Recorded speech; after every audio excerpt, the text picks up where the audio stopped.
Bruce had been with the company for 3 years when he finally asked the question out loud. It was a Thursday, late afternoon, the kind of meeting that usually ran 10 minutes and ended with a list of follow-ups nobody did. His manager Paul had one foot out the door mentally, but Bruce had been sitting on this for weeks, so he just said it. He wanted to move into a product role. He'd been doing the work informally for over a year. Was he ready?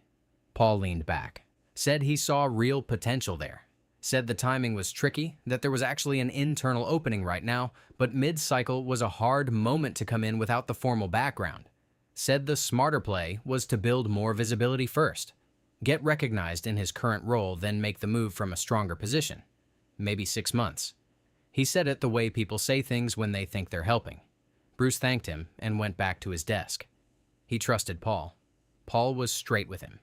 He'd given Bruce honest feedback before. So, Bruce filed the opening under not yet and kept his head down. The role filled 11 days later. External hire. 6 months after that, another product opening came up. Paul said the same thing, almost word for word. Build the foundation first. Not quite yet. What Bruce didn't know, and had no reason to think about, was that Paul gave him that advice inside a context Bruce had never considered. Not Bruce's career. Paul's team. Paul had a capacity problem going into Q2. Bruce was one of 2 people who could run a cross-functional reporting process that was about to expand. If Bruce moved, Paul had a gap and no budget approved to fill it. He didn't sit down and calculate this consciously. He wasn't being cynical, but the advice came out filtered through a situation Bruce couldn't see, and that situation had a direction. It pointed toward Bruce staying exactly where he was. Here's what nobody tells you when they say, build a strong relationship with your manager. Your manager is not a neutral party when it comes to your career. They have a team to run, deliverables to protect, headcount allocated to cover specific work. When you're performing well in your role, you're solving a problem for them.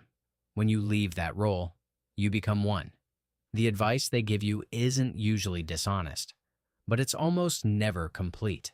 Because the complete version would require them to admit something most managers won't say out loud. That you're moving quickly isn't always in their immediate interest. And this isn't about bad managers. Paul wasn't a bad manager. This is structural. A manager's job is to build a stable team. Your job is to grow as fast as your ability allows.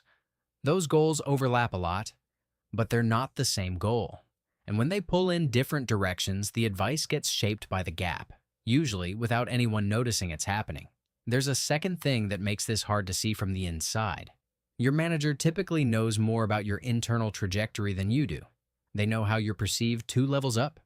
They know whether the product lead actually thinks you're ready or just thinks you're promising. They know what happens internally to people who make lateral moves too early at this company. When they advise you based on that picture without showing you the picture, you get a conclusion without the evidence. You hear not yet. You don't hear who decided why or what the actual threshold looks like. You're navigating by someone else's summary of a map they're holding face down. Bruce figured this out not by confronting Paul, but by doing something simple. He found a product manager at a different company who had made the exact transition he was trying to make. Someone he'd met once at an event and hadn't really followed up with. He sent a message. They got coffee. 40 minutes.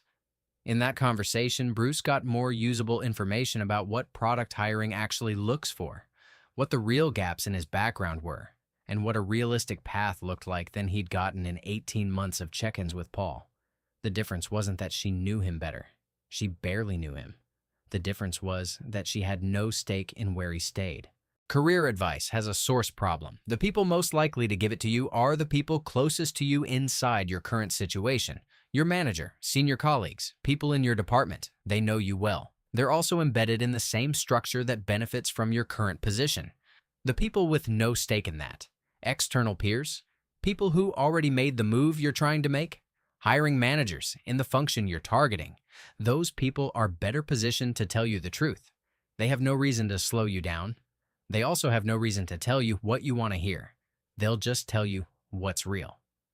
Bruce applied for the next product opening without mentioning it to Paul first. He'd been doing adjacent work for nearly 2 years.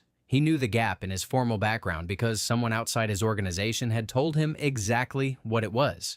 He'd been closing it on his own time. He got the interview. He got the offer. Paul congratulated him at the next team meeting, said he'd always known Bruce had what it took. He probably meant it. He also at the same time had believed for a year and a half that 6 months from now was a better moment than now. He would have kept believing it until the decision was out of his hands.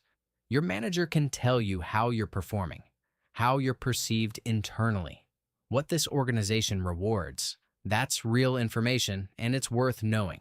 But when it comes to trajectory, to where you should be going and whether you're actually ready and what the path honestly looks like, that question has a built-in conflict of interest in the relationship you're usually asking it from.